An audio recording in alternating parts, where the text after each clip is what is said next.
ইহা কৰা খন্তে যদি ধৰ্ম হানি হয় হে ৰাম তথাপিতো মনে কিছু দুখ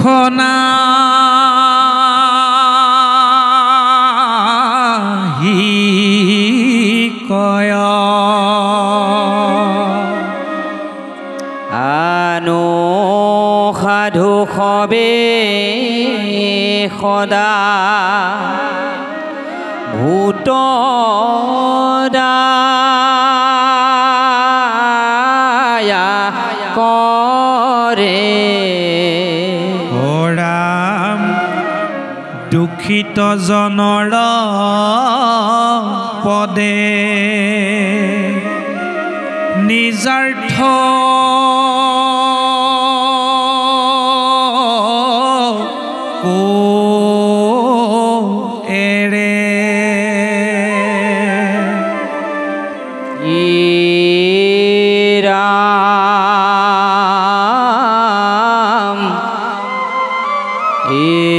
মতে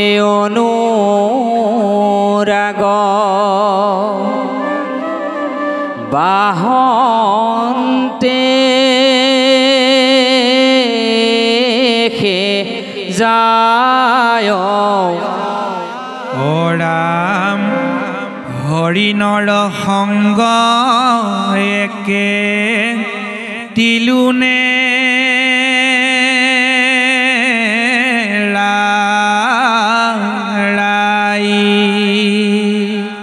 হৰিণু ঠাকয়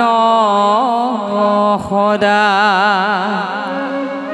ৰাজাৰ লগতে ও ৰাম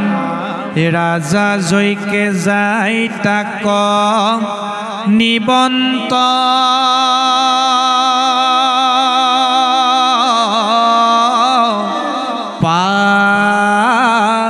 পাছতে কুশ পুষ্প আনি বাক অৰণ্য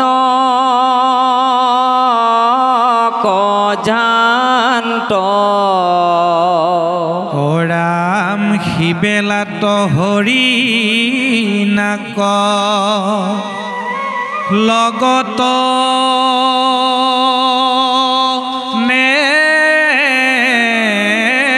নেৰন্ত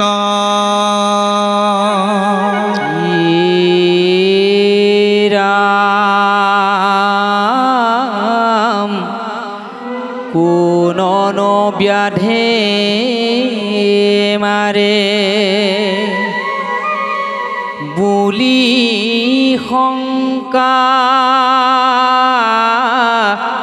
নুগুচয় ঘনে ঘনে ছায়া জান্ত হৰিণ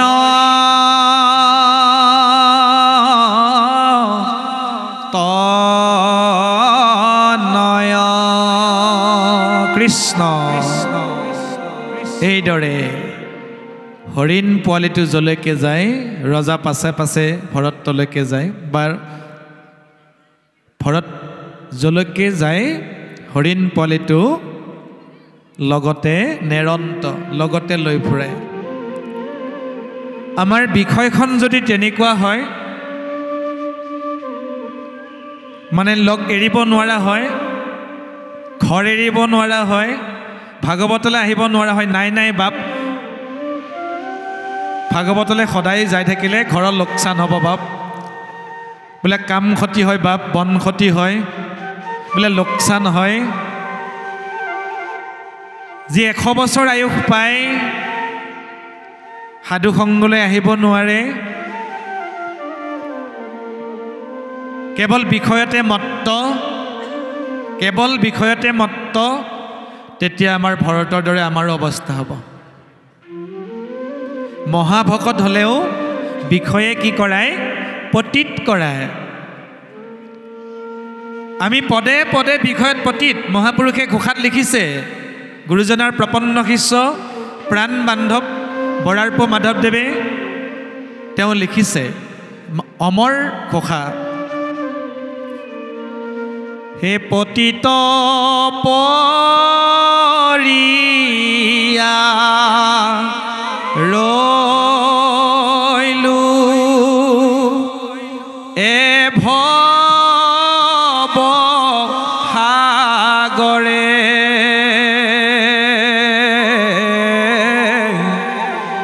পতিত পাৱন নাম ভৈলা কিবা তৰে, হে প্ৰাণ বন্ধু কৃষ্ণ কৃপাৰ ঠাকুৰ, অনুৱেক কৰা দায়া মায়া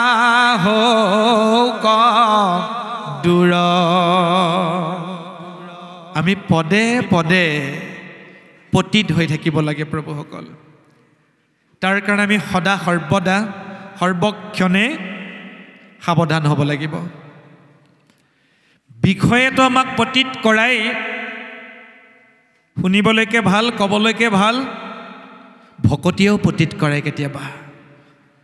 আমাৰ আই বাপসকলে আচৰিত হৈ যাব, বিষয়েহে মানুহক পতিত কৰায়, ভকতিয়েও পতিত কৰায় নে? কৰায়। যদি মই ভাবোঁ মই ভাল নামাচাৰ্য, মোতকৈ আৰু ডাঙৰ নামাচাৰ্য নাই, ভকতিয়ে পতিত কৰালে, লগালগ দণ্ড, দণ্ড লগালগ আৰম্ভ। গুৰুজনে লিখি দিলে, বোলে মই ভাল পাঠক, ভাল ব্যাখ্যাকাৰ, ভাল বক্তা, দ্বিতীয়জন নাই, লগে লগে দণ্ড। বোলে মই সমাজৰ সভাপতি, বোলে মই সমাজৰ সম্পাদক, মোৰ মতে চব চলে, লগে লগে দণ্ড। এজন হিন্দী কবিয়ে কবিতাত লিখিছে, জব মে হুঁ তব হৰি নেহি, জব হৰি হুঁ তব মে নেহি। জব মে হুঁ, যেতিয়া মই হয় বা আছে, তব হৰি নেহি, তেতিয়া হৰি নাইবা নহয়। মই হ'লে হৰি নহয়, জব হৰি হুঁ, এবাৰ যদি হৰি হৈ যায় বা আছে, তব মে নেহি, তেতিয়া মই নাইবা নহয়। অৰ্থাৎ অহংকাৰ থাকিলে সেইখন হৃদয়ত হৰি নাথাকে। মাধৱদেৱে লিখিছে নহয়, কৰ্মত বিশ্বাস যাৰ হিয়াত থাকন্ত হৰি, আতিশয় দূৰহন্ত তাৰ, দূৰতো বিদূৰহন্ত তাৰ। যেতিয়া মই হৈ যায় তেতিয়া হৰি নোহোৱা হৈ যায়, তেওঁ দূৰলৈ, বহু দূৰলৈ গুচি যায়। ভক্তি কৰিব যায়ো আমাক পতিত হয়। এবাৰ তেনেকৈ গৰুৰ পক্ষী, আপোনালোকে জানে ঈশ্বৰৰ বাহন, পৰম বিষ্ণু পৰম কৃষ্ণৰ বাহন। তেওঁ ভাবিলে মই দুদিনমান গোসাঁইৰ ওচৰলৈ নাযাওঁ, তেওঁ কেনেকৈ যায় যাক। এটা অহংকাৰ হ'ল যে মোতকৈ আৰু ডাঙৰ ভকত, এক নম্বৰ ভকত কোনো নাই। গৰুৰে ভাবিছে মই এক নম্বৰ ভকত, মোতকৈ আৰু এই বিশ্ব ব্ৰহ্মাণ্ডত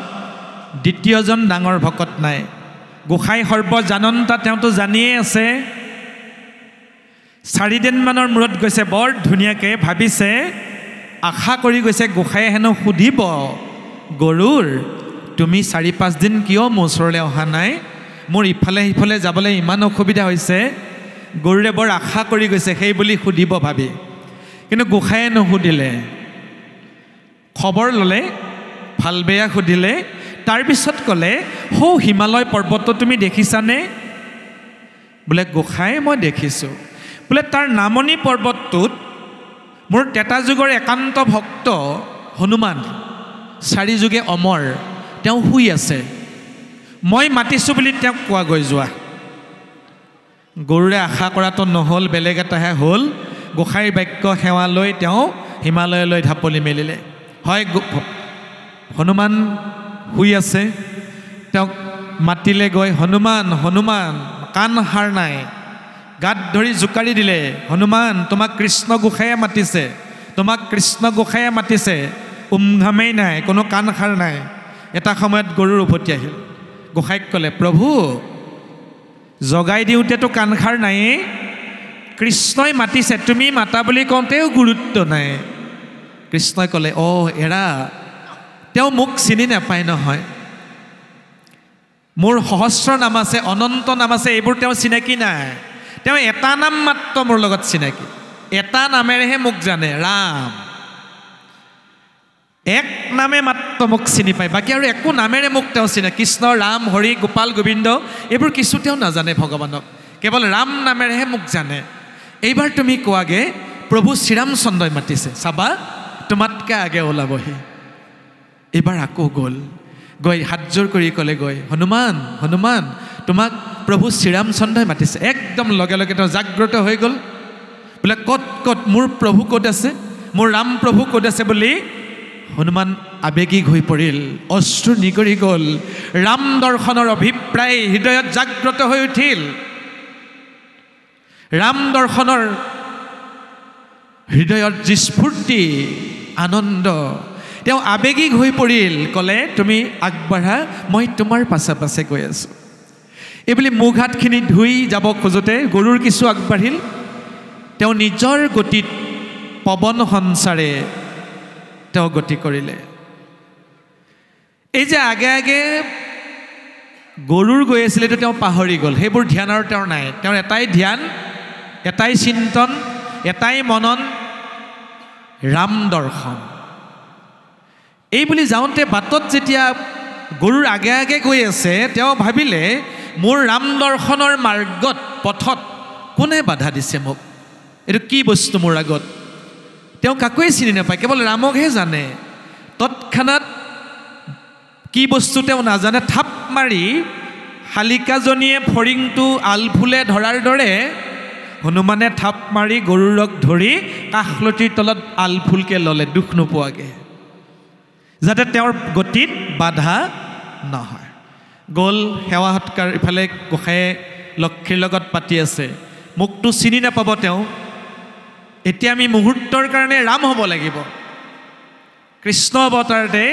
মুহূৰ্তৰ কাৰণে ৰাম হৈ গ'ল কৃষ্ণ যে তেওঁ ৰামৰ লগতহে পৰিচয় ভগৱান কৃষ্ণৰ লগত পৰিচয় নাই এইবুলি তেওঁ ৰাম হ'ল মুহূৰ্ততে হনুমান আহি পালে অষ্টাংগে পৰিল কান্দিব ধৰিলে বাউসীত ধৰি স্নেহেৰে সতে আলফুলে তেওঁক অভিবাদন জনালে খবৰ বাৰ্তা ল'লে আৰু ক'লে যে মই ত্ৰেতা যুগতহে ৰাম অৱতাৰ হৈছিলোঁ হনুমান এতিয়া মোৰ কৃষ্ণ অৱতাৰ তুমি যে মোক চিনি নাপাবা সেইকাৰণে মই ভক্তৰ মনোবাঞ্ছা পূৰ্ণ কৰাৰ অৰ্থে ভক্তজনৰ অৰ্থে কেৱল এক মুহূৰ্তৰ কাৰণে মই তোমাৰ কাৰণে ৰাম অৱতাৰ গ্ৰহণ কৰিছোঁ এই তোমাৰ কাষলতিৰ তলত কিবা এটা থকা যেন লাগিছে কি বস্তু লৈ আছা গোসাঁয়ে লাহেকৈ নজনা ভাও ধৰি ক'লে তেতিয়া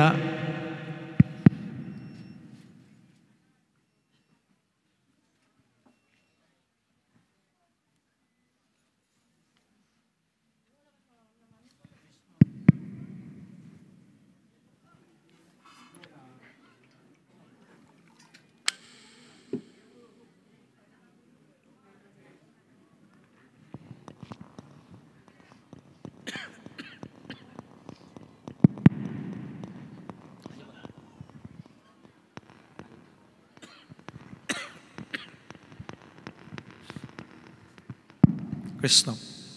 তেতিয়া হনুমানে ক'লে বোলে প্ৰভু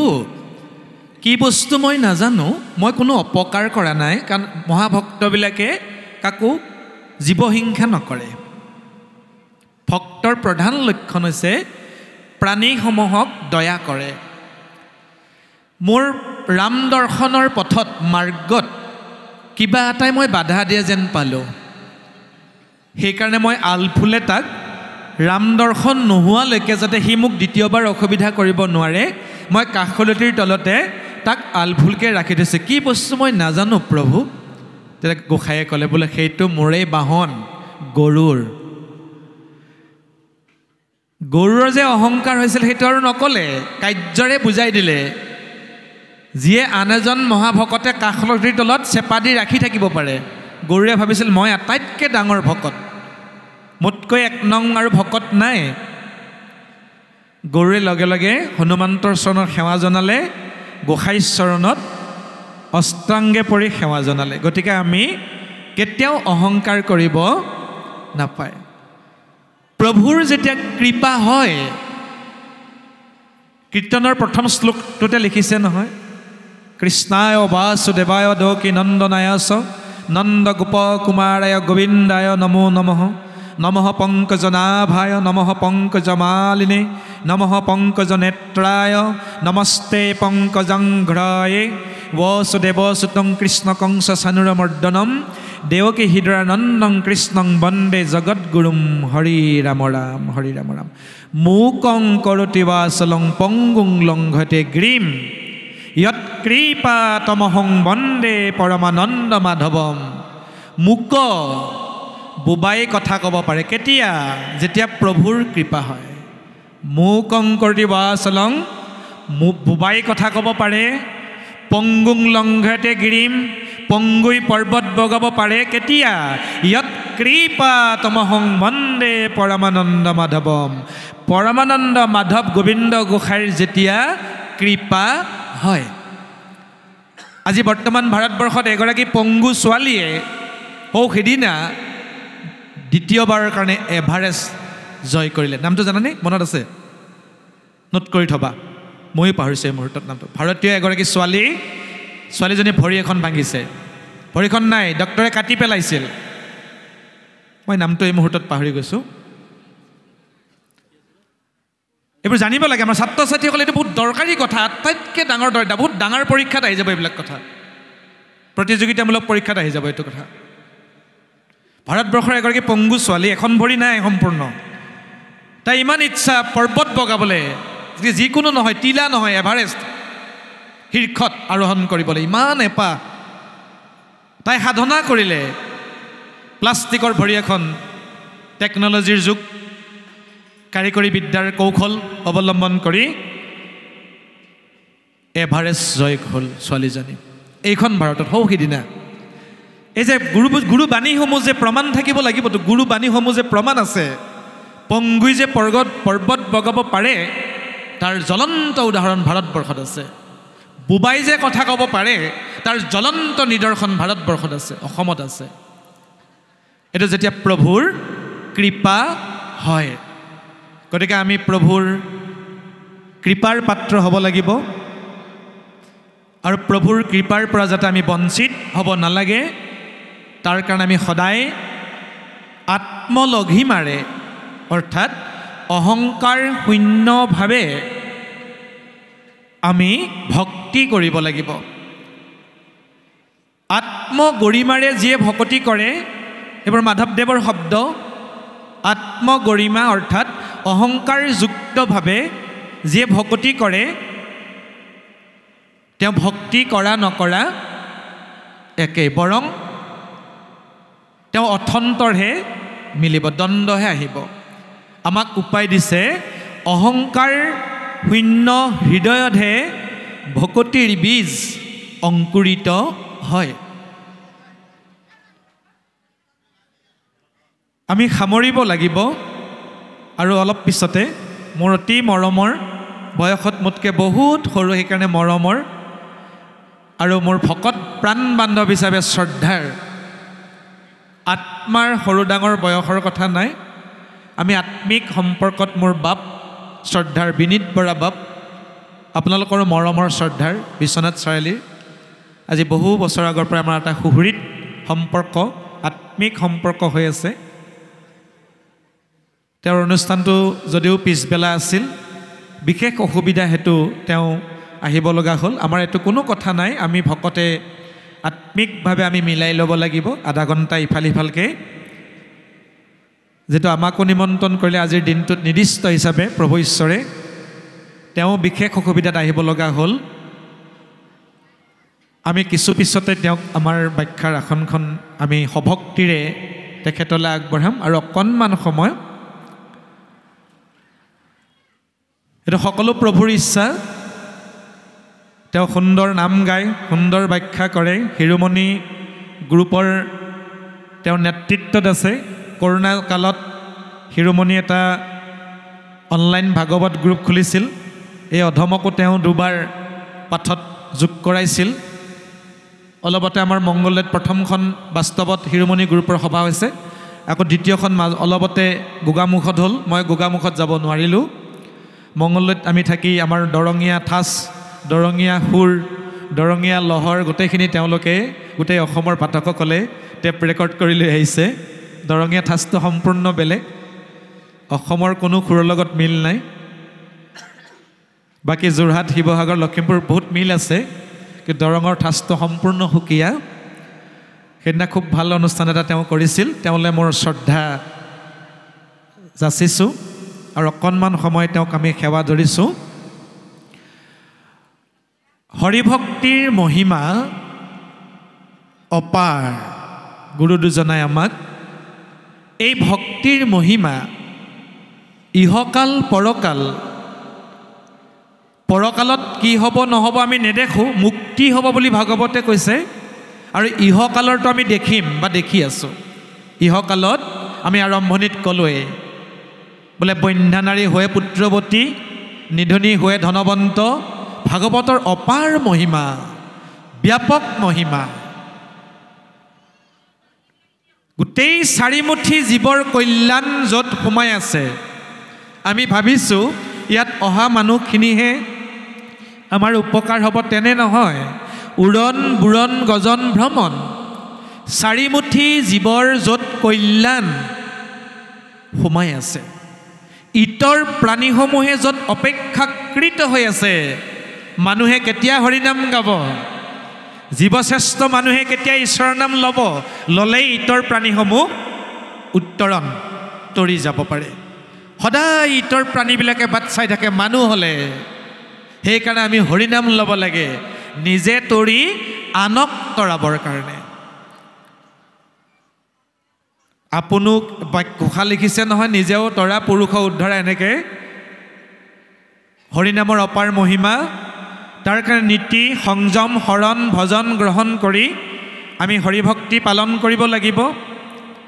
নীতিপৰায়ণ আই মাতৃসকল নীতিপৰায়ণ হ'ব লাগিব আমি বাপসকলো হ'ব লাগিব